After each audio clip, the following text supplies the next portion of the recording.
পাশের বাড়ির পর্বত ভাই মেসেজ দিছে, ভাই আমরা চলে যাচ্ছি, 6 মাস ধরে আপনার ওয়াইফকে চুপি চুপি ব্যবহার করছি, তার জন্য সরি।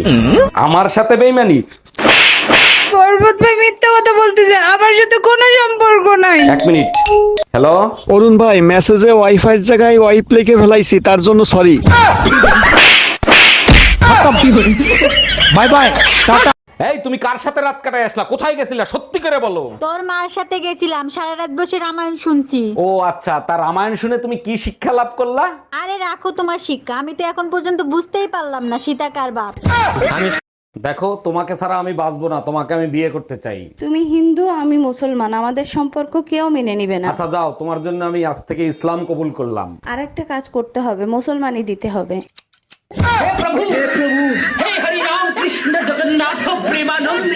আচ্ছা ভাবি, একটা কথা জিজ্ঞেস করবো, কিছু মনে করবেন না তো? না অরুণ ভাই, মনে করার কি আছে, আপনার যা মনে চায় জিজ্ঞেস করতে পারেন। আচ্ছা, আপনি সুন্দর, ভাই সুন্দর, আপনাদের ছেলেটা এরকম কালো হইলো কি করে?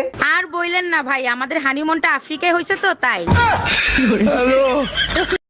ও মাতারি, তুই ওখানে বইয়ে রইছো, ওদিকে দি চেয়ারম্যান সাহেব শীতের কম্বল বিতরণ হতে আছে। ও মোর খোদা হাসাইও, আপনার অনেক ধন্যবাদ। শুধু ধন্যবাদ দিলেন? না, আপনার দি কুম্বল তলে লইয়া হইয়া থাকমু শেষরা বেডা।